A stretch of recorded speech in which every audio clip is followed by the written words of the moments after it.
What's going on, guys? Aaron from Top Tier Gaming here, and today I've brought a very special deck profile, and that is going to be Evil Twins for the brand new Burst of Destiny format. Burst of Destiny did just release this past weekend, well, pre-release anyways. We just had our pre-release tournament yesterday as of recording this video, and I actually took live twins to the pre-release tournament. However, our girl here, Sunny's, or Trouble Sunny, excuse me, she was not legal for the tournament, so I actually just took old, pre-Burst of Destiny twins to the Burst of Destiny tournament because we were not allowed to use Burst of Destiny cards. But this is going to be a deck profile for post Burst of Destiny, which includes Trouble Sunny, because I mean that's the star, right? That's what we all want to see, is Trouble Sunny in the deck, bringing new life into this deck and really pushing it to the next level this deck can go to. And I will talk about some of my rounds near the end of the deck profile and how, you know, the deck did for me in the tournament, which, I mean, it did really well. I did really well at the tournament, coming second in Swiss. And yeah, I just really liked this list a lot, but it will be a profile for Burst of Destiny. So before we get into the deck profile, Discord link down below. We are trying to build our Discord up. We have a good community growing there. And we're planning to start doing like Edison tournaments and stuff on our Discord on like Sundays. We haven't decided a day, we haven't fully fleshed that out, but it's something we're planning to do. So if you do like having a community you can talk about Yu-Gi-Oh with or hang out, yeah, check the Discord down below. So without further ado, let's get into the deck profile. Alright, so starting off, we have our 3 live twin Kiss-A-Kill and the 1 Frost to go with her. And then we have the 3 live twin Lilla and the 1 Treat to accompany her as well. This is the live twin package I've been running. It's the 3-1 ratio. You can run multiple Frost, which she's really good. She's a great extender, and her Grave effect is the best one of the extenders. However, I've just found, you know, like drawing them by themselves are complete bricks, as well as like, again, you just don't want to start with them. You want to see them with the right normal summon play, which is easy to do with Sunny's Snitch, but they're really bad to draw, and I find I don't need to use them as an extender multiple times, so I do like the 1 ratio to keep it more consistent. And even if I wanted to play a second Frost, I mean, that's a lot of money for a second Starlight. But yeah, that's why we're running this ratio. It's the most consistent in my opinion from my testing. And yeah, I think it worked really well overall because it gives you 6 starters in the form of your twins initially, and of course you have all your spells, which are starters and extenders, which I love the fact that in Evil Twins your starters are extenders. I think that's just such a broken thing because they just fill multiple roles at the same time, which is so good. And that's it for the entire engine of like your monster lineup. It's just 8 cards. And then you go on to the hand traps for the deck. So starting off, we have the 3 Ash Blossom. I mean, generically, she's the most useful and again, most generic. She can hit the most cards. So we do want to maximize her at 3. And then I am running 1 Bell. Now this actually might go up because it's really good post Burst of Destiny in my opinion, because it hits Destroy Phoenix Enforcer. It's like a really good counter for the new Destiny hero. And it also hurts your deck like a lot. Like it hurts Trouble Sunny very badly because if you activate her effect, 1 Bell can just shut her down entirely. So she's a great cross-out designator target if you choose to play that card, which this build currently is. And that's why I might want to up her, because I think she is just going to be fantastic going into the next format. Then I'm running 2 Infinite Impermanence and 1 Effect Veiler. So Imperm is like generically the better card, but of course we're running the ratio like this, like the Effect Veiler over the 3rd Imperm, for a couple reasons, one being cross-out designator, but another one is the fact that with your twin engine and Kiss-A-Kill specifically, you can actually draw cards on your opponent's turn, which if it's an Infinite Impermanence, it's usually unplayable, but if it's Effect Veiler, you sort of like sack into an additional interrupt that, you know, was RNG related, but it's always nice when it happens. Drawing hand traps off of your Kiss-A-Kill draw on your opponent's turn is absolutely phenomenal and gives the deck a super huge boost in the amount of interrupts it can see. And then lastly, we are playing Nibiru 1 main decked. I think this card is generally like really bad in the deck, especially like pre-crossout, because if it hits your board because you had to stop your opponent's play, suddenly your twins aren't starters and you have to see both a starter and an extender, which is really rough. So like Nibiru, you really couldn't run in the deck before, but now I do feel you have to run 1 for the crossout designator because it has always been such a huge, very impactful card against this deck, so we want to make sure we have ways to stop it, and that Nibiru is one of the reasons I think to run Crossout Designator in this list. So now going on to spells, which we have a lot for sure. because a lot of the twin cards are spells. We have the 3 secret password, which can search any live twin spell or trap, but most often it's going to end up searching your live twin Sunny Snitch, which is the tanky for the deck. And this card is one of the most broken tankies I think to ever exist because of its additional effect, which every time your opponent normal or specials, you gain 200 life points and they lose 200 life points. And this is phenomenal for just separating the gap between you and your opponent's life points by, 400 every time a summon happens. But I've closed out games with this, like not even considering like the time clock. Like, of course this card's amazing in time, but the continuous effect to burn and gain, it stacks with other Sunny Snitch. So there's been many times where I have like 2 of this on the field, and I'm playing against something like Bee Troopers or Adignisters or Dragon Link or anything that summons a lot, and they will actually burn themselves to death. And it's just like such a good card for, just time in general, but also closing out games, because this deck, especially pre-Trouble Sunny, had a huge problem trying to close out with damage. So Sunny Snitch helps a lot with that. And then lastly, the 1 live twin home. I have played this at 2 in a lot of my lists. I was trying 1 just because I wanted to fit so many more cards. I mean, with this deck, you have so many flex spots, or like, go second cards you want to play. Whatever you want to play, you have so much room for. And again, when I said starters or extenders, I mean like Secret Password is a starter because it can find you the Tenki, but because Frost and Treat exist, the Tenki is also an extender, and Live Twin Home is an emergency teleport. So yeah, that's just such a good consistency boost for the deck. And yeah, I mean, you have a lot of 1-card starters to pretty much guarantee like you're gonna see a play turn 1, and if you don't, hopefully you drew like 5 interrupts. So yeah, going on to the next card, we have 3 Forbidden Droplets. This is a card, I think if you don't have it like accessible, you can definitely run something like Dark Ruler No More, or play more traps in the main deck inside Dark Ruler. However, I was going to a pretty big tournament this past weekend. I mean, we did have almost 50 people for a pre-release at just like a locals level tournament, so I was, we were all packing whatever we had. And Forbidden Droplet is phenomenal in this deck because you can send your twin to start negating things, and then it can bring out the other twin, who can then activate, and you still have full combo after Forbidden Droplets, which is fantastic. But just for blowing out opponents' boards and, being a good interrupt if you set it first turn as well, Forbidden Droplet was absolutely phenomenal, and definitely has just been a mainstay of competitive decks for, I guess since it's been out almost. Then we ran 2 Cosmic Cyclones, so I wanted to main some back row hate. I didn't expect like, Mystic Mine or anything, but twins also just lose to like the really blowout floodgates, like There Can Be Only One, Rivalry, Goes In, Summon Limit, and I wanted an out to those, so Cosmic definitely made its way into the main deck, as well as Imperial Order. If you activate your spell and they activate Order, you can chain Cosmic.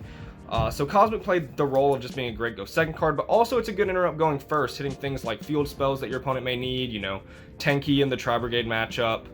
You can hit Meteonis Drytron. It just had like the most versatility of any back row hate card, so I did just main 2 Cosmic, and it worked pretty well.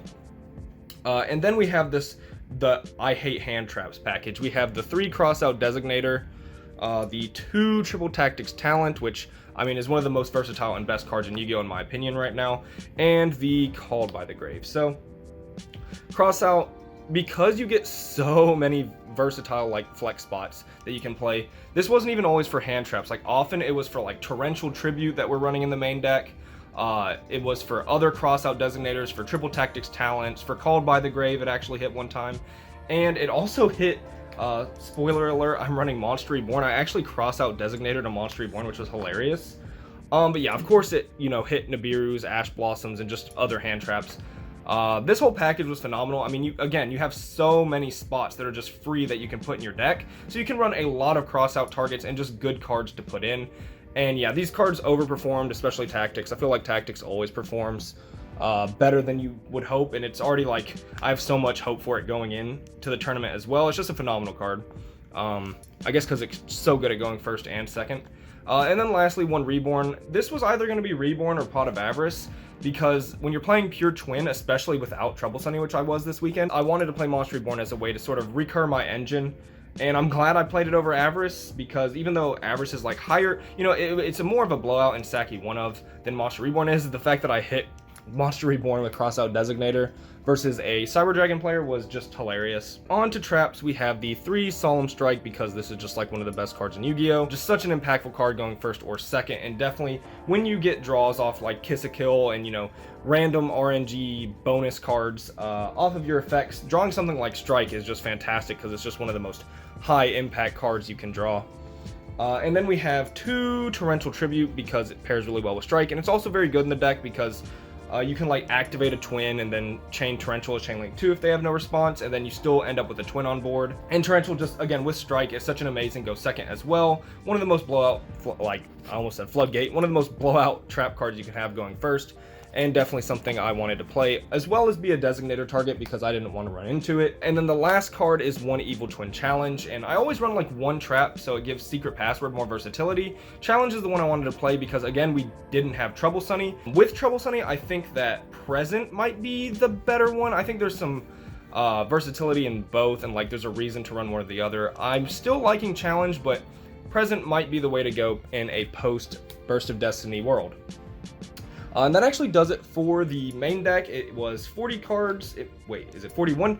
I believe it was 40 cards. I'm not going to do a quick count right now, but going on to the extra deck, we're going to start off with our 3 Evil Twin Kiss-a-Kill and our 3 Evil Twin Lilla.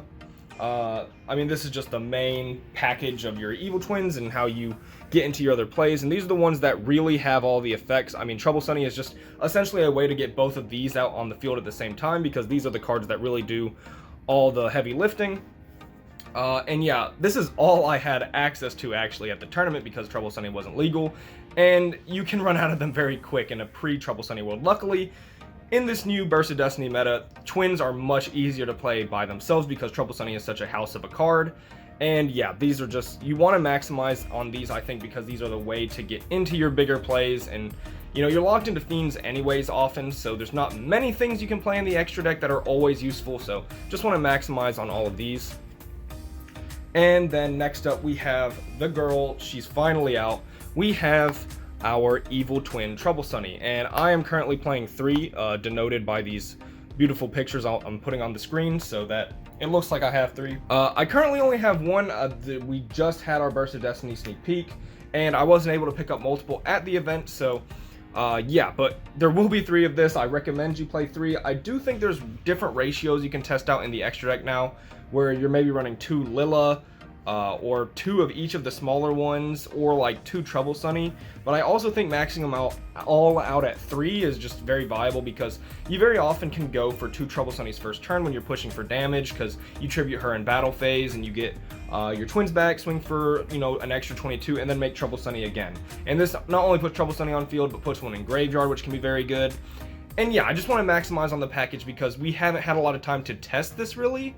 So without further testing, I feel like this is just the safest option. So 3 Trouble Sunny.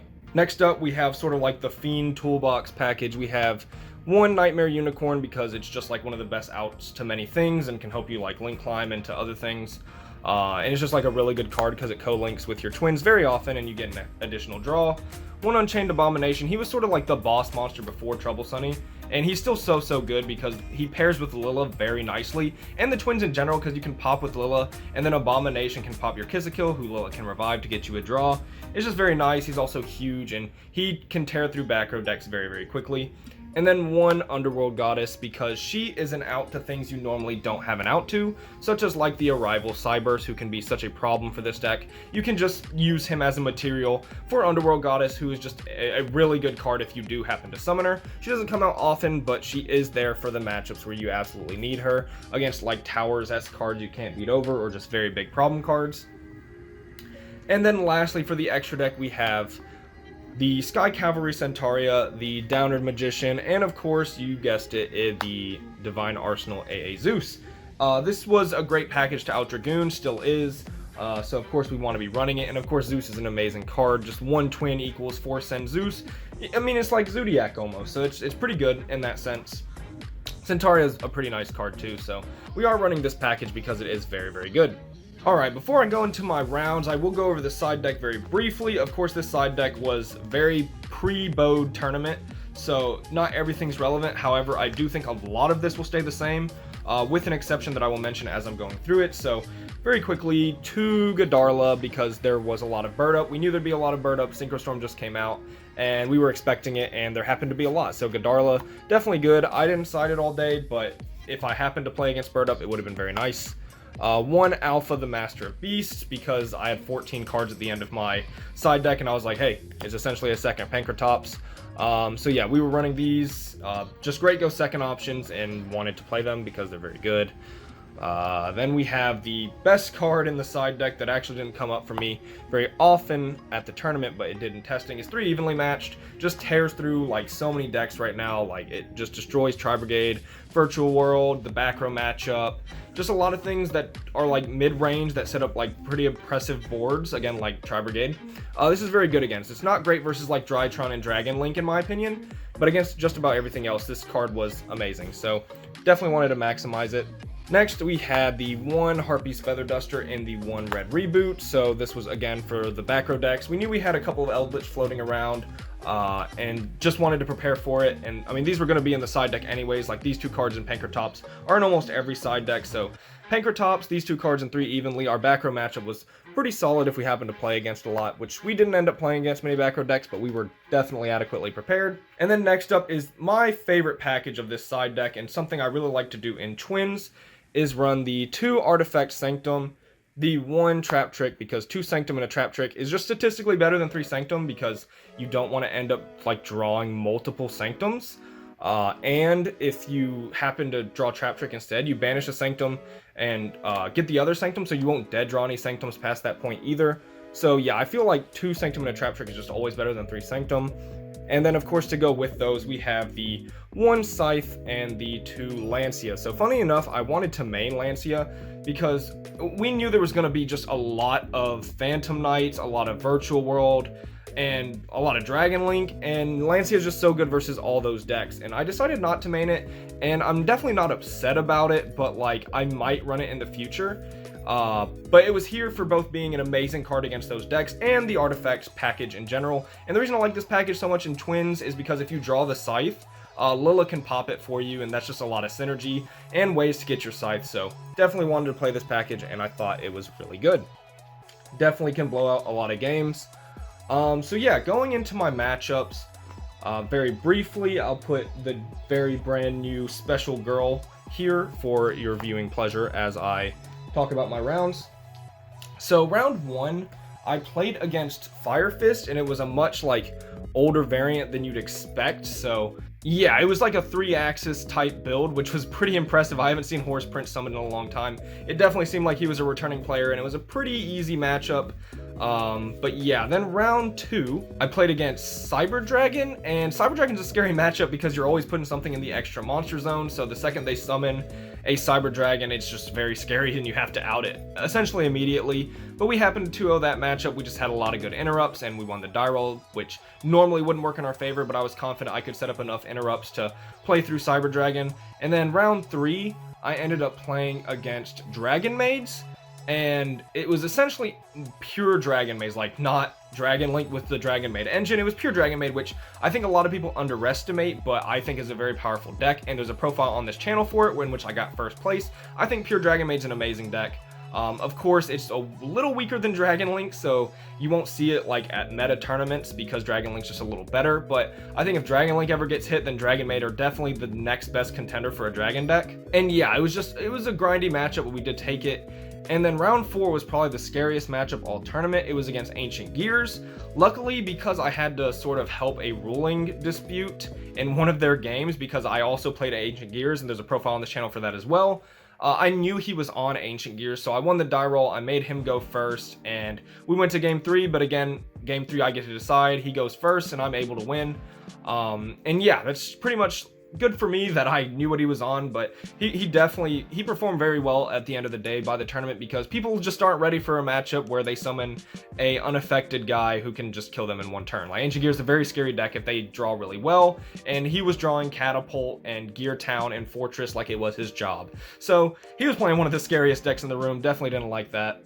But yeah, we took that one, and then round 5, I actually played against Tri-Brigade, and our game 1 was pretty rough for me, especially I didn't draw a starter for 3 turns, which I'm running like 41 starters in a 40 card deck, so it's statistically like an anomaly, but you know, sometimes it happens. And then I won game 2, and then actually in game 3, he had the reverse luck of my game 1, and he didn't draw a starter for like what would have been 8 turns, and I was able to close that one out pretty quickly. So you know, there was a bunch of weird happenings in round 5, but I ended up taking that one. And then round 6, it was against Dragon Link, and I got Swift 2-0'd, but like it was just, I didn't draw a starter either game. Like game 1, no starter for 6 turns. Game 2, no starter for even more turns than that, and like it would have been like my 18th card before I saw a starter. And again, we're running like 13 one-card starters, so that is just something that, you know, doesn't happen often, but when it does, what can you do? The fact that it happened 2 games in a row in the same set, very unfortunate, because I feel like Dragon Link's a very easy, easy's the wrong word, but a very winnable matchup for a deck with so many interrupts like this one, and you're running torrentials and strikes, and yeah, it was unfortunate. And then we cut to top 8 because I was second after Swiss, and I played against Phantom Knights, and I just, essentially game 2, I had to either play around Nibiru or Ash Blossom because I had Sanctum in hand and Crossout Designator. And I felt like if my Sanctum didn't resolve, that I was going to end up losing the game. So I set my Crossout and my Sanctum, and then he Nibiru'd when I tried to go into end phase. So it was a 50-50 there in my opinion, and if I played around Nibiru, I probably would have won, but I was again very scared of Ash Blossom in that exact scenario, so I set the Crossout Designator. It probably cost me that game. But yeah, what can you do? That was how the games went. I had a good time, and I think the deck performed really, really well. Again, second after Swiss. And yeah, just did super, super good. So hopefully, you know, this was an insightful deck profile and you enjoyed it. If you did, leave a like, comment, subscribe. Tell me what you guys are thinking with the Evil Twin package. If you're playing anything with it, like Eldritch or Unchained, or what you're doing with the deck, I'd love to hear it. Leave it down in the comments below. And yeah, this has been Aaron from Top Tier Gaming. Bye, YouTube.